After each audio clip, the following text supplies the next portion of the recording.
अभी तक हमने देखा कि जियांग शिया को लेने के लिए आइलैंड पर आता है और उसे डायरेक्टली जाकर किस कर लेता है और कहता है कि हालांकि इसे एक्सेप्ट करना एम्बेरेसिंग है और मुझे मूवी देखना और जू जाना, मुझे पहले इन सब चीज़ों से नफरत थी, लेकिन अब तुम्हारी वजह से मैं उन्हें पसंद करने लगा हूँ और अब मैं स्टोरी बुक का बहाना नहीं बनाना चाहता मिलने के लिए और उसे डेट करने के लिए कहता है। यानी वो शिया से अपनी फीलिंग कन्फेस कर देता है। वहीं शिया को ज्यादा देर पकड़े रहने की वजह से उसे अचानक चक्कर आने लगते हैं, जिसके बाद वो दोनों शांति से बैठ जाते हैं और फिर शिया जियांग से पूछती है कि तुमने तो पहले कहा था कि तुम्हें डेट नहीं करना पसंद और तुम इसे ट्राई भी नहीं करना चाहते हो। तो वो कहता है कि अब मैं तुमसे मिल चुका हूँ, तुमने मेरी बीमारी भी ठीक करने में मेरी हेल्प की और तुमने मेरी मॉम से भी मुझे मिलने में मेरी हेल्प की और हमारे बीच की गलतफहमियों को दूर किया और तुमने मुझे एक गोल्ड फिश भी दी और मुझे जू लेकर गई और मेरे साथ में एक फोटो भी ली। और मुझे समझ नहीं आया कि तुम्हारे जैसी लड़की को वो इंसान क्यों पसंद आएगा जिसमें इतनी सारी बुरी आदतें हैं और जो रोमांस में भी अच्छा नहीं हो। तो शिया कहती है कि तुम्हारे अंदर एक अलग चमक है और किसी ने कहा है कि जो इंसान तुम्हारे लिए बना है उसे तुम भीड़ में भी पहचान सकते हो क्योंकि उसके शरीर पर एक अलग ही रोशनी पड़ती है और ये रोशनी बहुत चमकदार है और इससे मैं अपनी नजरें नहीं हटा पाती। तो जियांग भी इस पर शाय होकर कहता है कि क्या सच में? तो वह कहती है कि हाँ सच में, और जियांग तुम अभी भी चमक रहे हो। तो जियांग इस पर और शर्मा जाता है और फिर वो स्टार्स को देखने लगते हैं और ये सीन भी यहीं पर कट हो जाता है। और अब नेक्स्ट मॉर्निंग में दिखाते हैं कि जियांग और शिया को लेने के लिए बोट वापस आ चुकी होती है और बोट पर आने के बाद शिया कहती है कि तुमने सिर्फ मुझे ढूंढने के लिए उसे अपना कार्ड दे दिया और तुम दिवालिया हो गए हो। तो वो कहता है कि नहीं, मेरे पास अभी भी बहुत पैसे हैं। तो शिया भी इस पर मुस्कुराती है और अब हमें सिम्बा और शिहुआन को दिखाते हैं और वो बोट के आने का इंतजार कर रहे होते हैं कि तभी शिया और जियांग वहां पर पहुंच जाते हैं और शिया बिना उन्हें देखे ही आगे जा रही होती है। तो सिम्बा और शिहुआन उसे आवाज देते हैं तो शिया उसे देखते ही उसके पास में जाकर उसे हक करने ही वाली होती है, पर तभी जियांग सामने आ जाता है और सिम्बा उससे टकरा जाता है। तो वो गुस्से से कहता है कि तुम यहाँ पर क्यों चले आए और मैं तुम्हें नहीं खाना चाहता। तो शिया इस पर हंसकर कहती है कि जियांग मैं तुम्हें इंट्रोड्यूस कराती हूँ, पर तभी सिम्बा कहता है कि रहने भी दो, मुझे इसमें कोई इंटरेस्ट नहीं है। तो शिया इस पर हंसते हुए फिर से उसे इंट्रोड्यूस कराती है कि ये सिम्बा है मेरा सबसे अच्छा दोस्त। तो वही सिम्बा भी कहता है कि क्या तुम हॉलीडे ग्रुप को जानते हो, वो अभी लोगों में सबसे ज्यादा फेमस है। तो जियांग इस पर कहता है कि नहीं, मैं नहीं जानता। तो शिहुआन भी ये सुनकर हैरान होता है। वही सिम्बा कहता है कि क्या तुम टीवी नहीं देखते? तो जियांग कहता है कि नहीं, मैं सिर्फ किताबें पढ़ता हूँ और मुझे लगता है कि एक आइडल दूसरे लोगों से अलग नहीं होता। तो शिहुआन भी इस पर अपना सर पकड़ लेता है कि आखिर इसने क्या कह दिया और सिम्बा को कितना बुरा लगेगा। तभी शिया कहती है कि सिम्बा सैड मत होना, जियांग ने शायद ऐसा इसलिए कहा होगा क्योंकि वो एक स्टोरी राइटर है। तो जियांग कहता है कि कोई बात नहीं, मुझे सिम्बा ऐसा इंसान लगता है जिसे बुक्स वगैरह पढ़ना पसंद नहीं। तो सिम्बा ये सुनकर चिढ़कर कहता है कि क्या कहा तुमने, जरा फिर से कहो, और उसे लड़ने के लिए आगे बढ़ता है, पर तभी शिहुआन उसे रोकने लगता है और सिम्बा को पकड़ने की वजह से उसकी एनर्जी सिम्बा में जाने लगती है, जिस वजह से उसे तभी चक्कर आ जाते हैं और वो बेहोश हो जाता है। तो वो तीनों शिहुआन के लिए परेशान हो जाते हैं। वहीं फिर शिया जियांग से पूछती है कि तुमने इसे पकड़ा क्यों नहीं। तो वो माफ़ी मांगकर कहता है कि मुझे माफ़ करना, मैं लोगों को छू नहीं सकता और ये बिल्कुल मेरे ही जैसा है, ये भी आसानी से बेहोश हो जाता है। तो सिम्बा उसे इग्नोर करता है कि मैं अब चलता हूँ, मेरा एक बाद में परफॉर्मेंस है, और शिहुआन को उठाकर कहता है कि शिया तुम घर पर मेरा वेट करना, मुझे तुमसे कुछ इम्पोर्टेंट बात कहनी है, और अगर तुमने मुझे छोड़कर जाने की हिम्मत की तो मैं तुम्हारे डैड को तुम्हारे नए घर का एड्रेस बता दूंगा। और इतना कहकर वो वहाँ से चला जाता है। और अब हमें यूजू और सिनरेन को दिखाते हैं और सिनरेन सोई हुई होती है। तो तभी वो अचानक से जागती है और शिया के बारे में पूछने लगती है और कहती है कि आपने मुझे जगाया क्यों नहीं। तो मिस्टर यूजू कहते हैं कि तुम पूरी रात रोई थी और इसी वजह से तुम्हारी एनर्जी सारी खत्म हो गई और तुम सो गई। जिसके बाद सिनरेन कहती है कि मुझे शिया को ढूंढने जाना होगा। तो मिस्टर यूजू उसे बताते हैं कि शिया मिल चुकी है और शिया एनएल कंपनी की कैंडिडेट है और मैं डेफिनेटली उस गैर जिम्मेदार टीम की ढिलाई नहीं बरतूंगा जिसने उसे आइलैंड पर अकेला छोड़ दिया। तो सिनरेन को भी ये सुनकर राहत मिलती है। जिसके बाद मिस्टर यूजू कहते हैं कि तुम और शिया क्या दोनों क्लोज हो।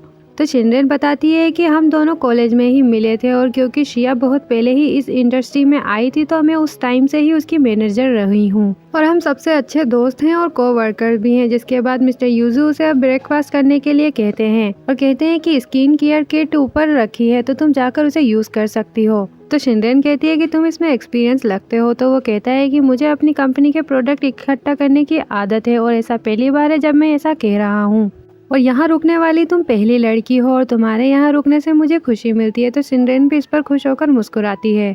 और अब हमें नेक्स्ट सीन में मिस्टर यूजू को दिखाते हैं जो कि किसी आदमी से शिया को कंपनी के लिए चूज करने के लिए कहते हैं तो वो आदमी कहता है कि शिया फाइनल राउंड में नहीं आई थी और ये गलत है। तो मिस्टर यूजू कहते हैं कि ये मेरी कंपनी है और मुझे पता है कि मुझे किसे चूज करना है और किसे रखना है। तो तब जाके वो मान जाता है। और अब नेक्स्ट सीन में हमें दिखाते हैं कि शिनरेन शिया को हक करके कहती है कि क्या तुम्हें पता है कि मैं तुम्हारे लिए कितनी डरी हुई थी। तो शिया उसे दूर करके कहती है कि मुझे माफ कर दो कि मैं फाइनल राउंड में नहीं पहुंच पाई और तुमने बहुत ही मेहनत की थी और ये सब मेरी गलती है कि मैं जॉगिंग पर गई और इस एक्सीडेंट का शिकार हो गई।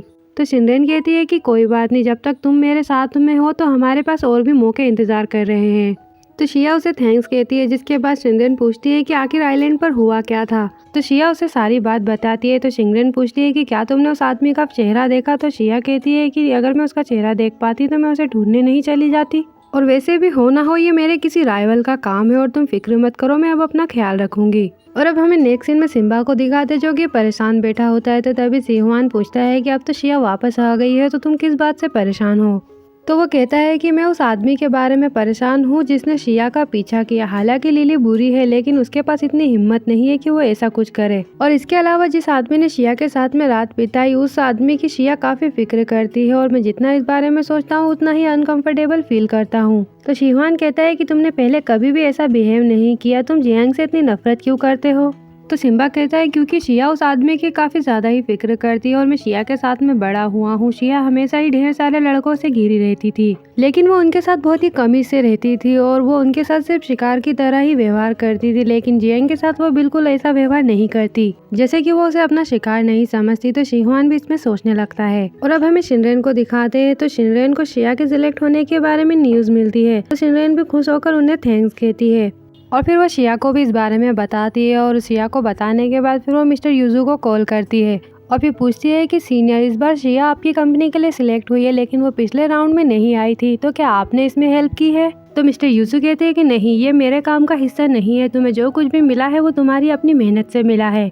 तो शिनरेन भी खुश होकर कहती है कि क्या सच में, और उन्हें थैंक्स कहती है और फिर पूछती है कि फ्यूचर में क्या काम की वजह से हम एक दूसरे से मिल सकते हैं। तो मिस्टर यूजू कहते हैं कि अगर शिया हमारी कंपनी के किसी प्रोडक्ट की एंडोर्सर बन जाती है तो भी मुझे इंटरेस्ट नहीं है और काम के मामलों के लिए मुझे उसके मैनेजर से मिलने की भी कोई ज़रूरत नहीं है। तो शिनरेन ये सुनकर सैड हो जाती है। तभी फिर वो कहते हैं कि लेकिन मैं तुम्हें शिया के मैनेजर के रूप में नहीं बल्कि शिनरेन के रूप में देखना चाहता हूँ, और साथ में डिनर करने के लिए भी पूछता है। तो शिनरेन भी इस पर खुश होकर उसे हाँ कह देती है। वहीं फिर अब हमें जियांग को दिखाते हैं जो कि शिया के बारे में सोच सोच कर परेशान हो रहा था और कहता है कि मैं उसके गायब होने की वजह से डर गया था और उसके साथ रहना चाहता था। मुझे उम्मीद है कि वो हमेशा ही मेरे साथ रहेगी और क्या मैं उसे पसंद करने लगा हूँ। और फिर शिया को मैसेज कर पूछता है कि तुम अभी क्या कर रही हो। तो वो भी उसका मैसेज चेक कर कहती है कि मेरी अभी अभी शूटिंग खत्म हुई है और अब मैं घर जाने वाली हूँ। तो जियांग उसे साथ में टहलने के लिए मैसेज करता है। तो शिया भी मान जाती है। जो देख जियांग थोड़ा नर्वस हो जाता है।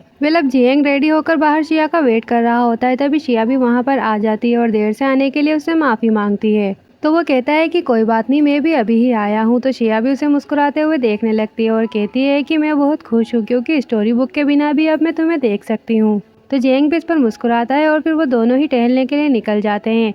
और फिर जियांग कहता है कि मुझे डेटिंग करना पसंद नहीं है और मुझे लोगों के साथ रहने की भी आदत नहीं है, लेकिन मैं तुम्हारे लिए बदल जाऊंगा, लेकिन बदलने में थोड़ा टाइम लगता है और मैं अक्सर गलतियां करूंगा क्योंकि मैं प्यार के मामले में बिल्कुल अनाड़ी हूँ। तो शिया भी इस पर खुश होकर कहती है कि मुझे कोई प्रॉब्लम नहीं है, मेरा यकीन करो, तुम्हें फिक्र करने की कोई ज़रूरत नहीं है। और फिर चलते चलते शिया जियांग का हाथ पकड़ने की कोशिश करती है पर तभी वो अपना हाथ पीछे कर लेता है और कहता है कि हम कोई फिजिकल कांटेक्ट नहीं करेंगे क्योंकि मैंने उस दिन वो सब बातें बिना सोचे समझे कह दी थी, लेकिन मुझे अभी भी लगता है कि हमारा प्यार धीरे धीरे ही आगे बढ़ सकता है। तो शिया उसके क्लोज होने लगती है तो वो डरकर पीछे हटने लगता है। तभी शिया उसे एक जगह पर ब्लॉक कर देती है और कहती है कि मैं ऐसा नहीं कर सकती, मैं तुम्हारे साथ फिजिकल कॉन्टेक्ट बनाना चाहती हूँ। तो वो घबरा जाता है और ये सीन यहीं पर कट होता है। और अगले दिन अब दिखाते हैं कि जियांग जहाँ भी जाता तो शिया उसे टच करने का बहाना ढूंढने लगती। तो जियांग भी उससे काफी परेशान हो जाता है और फिर वो कहता है कि तुम क्या करने की कोशिश कर रही हो। तो शिया कहती है कि मैं बस इतना चाहती हूँ कि तुम्हें इसकी आदत हो जाए और अगर तुम इसी तरह से डरते रहोगे तो तुम ठीक नहीं हो पाओगे। भले ही तुम्हें ये मजबूरी लगे लेकिन अगर तुम धीरे धीरे मेहनत करोगे तो तुम जरूर ठीक हो जाओगे। तो वो कहता है कि क्या ये सच में इतना इम्पोर्टेंट है। तो वो कहती है कि मैं हाथ पकड़ना चाहती हूँ और क्या ये नॉर्मल नहीं है। तो जियांग कहता है कि क्या ये सच में इम्पोर्टेंट है, मुझे नहीं लगता। जब तक दो लोग एक दूसरे से प्यार करते हैं फिर भले ही उनके बीच में कोई फिजिकल कांटेक्ट ना हो पर फिर भी वो एक दूसरे का प्यार महसूस कर सकते हैं। तो शिया भी इस पर चुप हो जाती है, यानी कि कुछ नहीं कहती। और अब शिया घर आकर अपने हाथों को देखकर कहती है कि अगर ऐसा ही चलता रहा तो मैं भूख से मर जाऊंगी। पर तभी झट से उठकर कहती है कि मैं ऐसा नहीं होने दूंगी और कुछ सोचने लगती है। और अब हमें सिम्बा को दिखाते हैं तो शिहुआन उससे पूछता है कि क्या तुम शिया को ढूंढने जा रहे हो। तो वो कहता है कि हाँ, मैं पता करने जा रहा हूँ कि जियांग के बारे में शिया क्या महसूस करती है, और इतना कहकर चला जाता है। अब सिम्बा शिया के घर पर पहुंचकर उसके डोर को नॉक करता है तो वहीं जियांग भी ये सोचकर बाहर आता है कि शिया के घर पर इतनी रात को कौन आया है। और सिम्बा को देखकर फिर वो वापस अंदर चला जाता है, जिसके बाद शिया भी आकर डोर ओपन करती है। और फिर सिम्बा के अंदर आने के बाद शिया कहती है कि अगर तुमने मुझे मेरे डैड की धमकी नहीं दी होती तो मैं इतनी देर तक तुम्हारा वेट नहीं करती। और सिम्बा अपने साथ में एक पेंटिंग लेकर आया होता है तो शिया उसे देखकर कहती है कि तुम इसे मेरे घर पर क्यों लेकर आए हो। पर वो उसे कोई जवाब नहीं देता, बल्कि उसकी पेंटिंग दीवार से हटाकर खुद की पेंटिंग लगा देता है और कहता है कि ये मुझे मेरे एक फैन ने गिफ्ट की है और मुझे लगा कि मुझे इसे तुम्हारे घर पर लगा देना चाहिए ताकि तुम हमेशा मेरे बारे में सोच सको, और कैसा रहेगा कि जब भी तुम सुबह उठो तो मेरा हैंडसम फेस देखो। और क्या तुम इससे खुद को लकी नहीं समझोगी। तो शिया भी इस पर चिढ़कर उसका कान पकड़ते हुए कहती है कि सुबह सुबह कौन तुम्हारा फेस देखना चाहता है। तो वो बचकर सोफे पर जाकर बैठ जाता है और फिर उस आइलैंड वाले आदमी के बारे में पूछता है जिसने शिया का पीछा किया था और उसे बेहोश कर दिया था। तो शिया कहती है कि मैंने उसे ठीक से नहीं देखा, लेकिन उस आदमी की खुशबू बहुत ही अलग थी, यानी कि उसका परफ्यूम बहुत ही अलग था। वहीं फिर जियांग भी उनकी बातें सुनने की कोशिश करता है पर वो कुछ सुन नहीं पाता। तो वो जाकर अपना स्टेथोस्कोप लेकर आता है और दीवार से उनकी आवाज़ें सुनने की, यानी कि उनकी बातें सुनने की कोशिश करता है। और सिम्बा शिया से कहता है कि तुम अकेले घर से बाहर मत जाना, अगर जाना हो तो मुझे फ़ोन करो। इससे कोई फ़र्क नहीं पड़ता कि मेरा प्रमोशन है या फिर शूट है, मैं प्रोग्राम कैंसिल कर दूंगा और तुम्हारे साथ चलूंगा। तो शिया कहती है कि इसकी कोई ज़रूरत नहीं है, मैं 3 साल की बच्ची नहीं हूँ और वैसे भी मेरे लिए कोई है। तो वो कहता है कि क्या तुम्हारे पड़ोस में रहने वाला आदमी क्या फ्राइड चिकन है। तो शिया भी इस पर हैरानी से कहती है कि तुम ये कैसे जानते हो। तो वो कहता है कि तुम्हें याद रखना होगा कि हम वैम्पायर्स हैं और वो इंसान है, और क्या तुम ये नहीं जानती कि इंसान हमेशा ही वैम्पायर्स का खाना रहे हैं। हम एक साथ नहीं रह सकते, भले ही तुम दोनों एक साथ हो जाओ, पर लेकिन तुम सिर्फ एक दूसरे की एनर्जी ही खत्म करोगे, और उनके बच्चे 30 साल से ज्यादा जिंदा नहीं रह सकते। तुम्हें ये बात पता है ना। तो शिया कहती है कि ऑफ कोर्स मुझे पता है, मैं एक इंसान को कैसे डेट कर सकती हूँ और ये बिल्कुल ही इम्पॉसिबल है। तो वो कहता है कि क्या तुम सच में उसके लिए कुछ फील नहीं करती। तो शिया इस पर हंसकर कहती है कि मैं उसके लिए कुछ कैसे फील कर सकती हूँ, और क्या सिम्बा तुम मुझे नहीं जानते कि जब तक मैं अपना टारगेट पूरा नहीं कर लेती और मैं अपना शिकार कंप्लीट नहीं कर लेती तब तक मैं रुकती नहीं हूँ। और मेरे लिए किसी इंसान के लिए अपना दिल खोलना और उसके साथ डेट करना कैसे पॉसिबल है, और ऐसा कभी भी नहीं हो सकता। तो वो फिर से पूछता है कि क्या सच में ऐसा कभी नहीं होगा। तो शिया इस पर हाँ कहती है। तो सिम्बा इस पर खुश होकर कहता है कि ये अच्छी बात है कि तुम लव और शिकार में डिफरेंट जानती हो। तो शिया कहती है कि ऑफकोर्स मैं जानती हूँ, मेरी नज़र में वो बस मेरा खाना है। तो वहीं जियांग भी शिया के मुँह से खाने की बात सुनकर कहता है कि इतनी देर रात को ये खाने के बारे में बात क्यों कर रहे हैं, और ये सीन फिर यहीं पर कट हो जाता है। वे लोग हमें दिखाते हैं कि सिम्बा घर वापस आ चुका होता, वहीं शिहुआन अभी तक जाग रहा था। तो सिम्बा फिर उससे पूछता है कि तुम अभी तक सोई नहीं, क्या तुम मेरा इंतजार कर रहे थे। तो शिहुआन कहता है कि मुझे बस नींद नहीं आ रही। तो सिम्बा फिर उसे ड्रिंक करने के लिए पूछता है। तो शिहुआन भी मान जाता है, जिसके बाद अब वो ड्रिंक करने के लिए बैठते हैं। वहीं पर शिहुआन पूछता है कि तुम बहुत खुश लग रहे हो। तो सिम्बा कहता है कि शिया ने कहा कि वो सिर्फ उसे शिकार करने के लिए उसके साथ में डेटिंग कर रही है, और मैंने उसे जल्दी शिकार करने के लिए एक बढ़िया सा आइडिया दिया है। तो शिहुआन भी इस पर हैरान होता है। अब हमें नेक्स्ट सीन में फिर से जियांग को दिखाया जाता है। तो अपना काम कर रहा था, तभी उसे एक मैसेज आता है। तो शिया ने लिखा होता है कि मैं तुम्हारे घर के सामने ही हूँ, दरवाज़ा खोलो। तो जियांग भी फिर आकर दरवाज़ा ओपन करता है। तो जियांग कहता है कि क्या हुआ। तो शिया कहती है कि मैंने अभी अभी नहाया है और मैं साफ हूँ, क्या मैं अंदर आ सकती हूँ। तो जियांग भी फिर उसे आने की परमिशन दे देता है, और यह आइडिया सिम्बा ने ही उसे दिया था कि अगर तुम गीली रहोगी तो वो तुम्हें टच करने से खुद को रोक नहीं पाएगा। और अंदर आने के बाद जियांग शिया से पूछता है कि तुम यहाँ पर किस लिए आई हो। तो वो कहती है कि मैं बस तुम्हारे साथ कुछ देर रहना चाहती हूँ जियांग, और उसे ऐसे ही बहलाने की कोशिश करती है। पर तभी जियांग कहता है कि मुझे अपना हाथ दो। तो शिया कहती है कि तुम क्यों चाहते हो कि मैं तुम्हें अपना हाथ दूँ। पर तभी जियांग उसके हाथों को सैनिटाइज करने लगता है। तो शिया हैरान हो जाती है और उसके हाथों को सैनिटाइज करने के बाद कहता है कि तुम अब इधर उधर की चीज़ों को टच मत करना। तो शिया भी गुस्सा होकर कहती है कि ये काम नहीं करेगा, अब मुझे अपना तरीका आजमाना होगा, और फिर दीवार के पास जाकर अपनी एक्टिंग स्टार्ट कर देती है। तो तभी जियांग उसके पास में आकर कहता है कि तुम ये क्या कर रही हो, और उसे दूर करता है और कहता है कि मुझे हर एक चीज़ को साफ करने में बहुत मेहनत लगती है और सफाई करने लगता है। तो शिया कहती है कि मैं तो बस अपने पोस्ट की प्रैक्टिस कर रही थी, और फिर उसकी बुक्स के पास में जाकर कहती है कि जियांग तुम किस तरह की बुक्स लिखते हो, डरावनी या फिर रोमांटिक। तो जियांग कहता है कि तुम कहती हो कि तुम मुझे पसंद करती हो और तुम ये भी नहीं जानती कि मैं किस तरह की बुक्स वगैरह लिखता हूँ। तो शिया एम्बेरस होकर कहती है कि मैं बहुत बिजी थी और मेरे पास टाइम भी नहीं था। तो जियांग कहता है कि ठीक है, मैं तुम्हें बाद में एक दूंगा, लेकिन फिर वो तुम्हें बोरिंग लग सकती है। तो शिया फिर इस पर ठीक है कहती है और फिर सोफे पर जाकर बैठ जाती है। तभी फिर उसे उसकी मैगजीन दिखाई देती है, जिसे वो देखकर कहती है कि ये मैगजीन। तो तभी जियांग उसके हाथ में से आकर वो छीन लेता है और फिर कहता है कि मैंने तुमसे कहा था ना कि मेरी चीज़ों को मत छूना। तो शिया कहती है कि क्या ये वही मैगजीन नहीं है जिसने मेरा सबसे पहले इंटरव्यू लिया था और तुमने इसे खरीदी है। तो जियांग कहता है कि ये तुम्हारा काम नहीं है। तो शिया कहती है कि तो फिर तुमने इसे क्यों खरीदा। तो जियांग कहता है क्योंकि मैं एक्साइटेड था और मैं तुम्हारे बारे में और भी जानना चाहता था। तो जियांग की बातें सुनकर शिया की दिल की धड़कनें बढ़ने लगती है। तभी फिर वो कहती है कि मैं यहाँ पर शिकार करने आई हूँ और मैं ये क्या सोच रही हूँ, और कहती है कि अपने आप को संभालो शिया। और तभी फिर खड़े होकर कहती है कि जियांग, अगर तुम मेरे बारे में जानना चाहते हो तो मैं तुम्हें सब कुछ बता सकती हूँ। और अपने शोल्डर से ड्रेस हटाते हुए कहती है कि क्या तुम जानना चाहते हो। और बस फिर इसी सीन के साथ पार्ट 11 यहीं पर एंड हो जाता है। एंड आई होप कि आपको ये वीडियो और ड्रामा एक्सप्लेनेशन अच्छा लगा हो। तो इसके नेक्स्ट पार्ट के लिए मेरे वीडियो को लाइक और चैनल को सब्सक्राइब जरूर करें, ताकि आप मेरे आने वाले वीडियोस को सबसे पहले और आसानी से देख सके। एंड तब तक के लिए bye bye and thank you.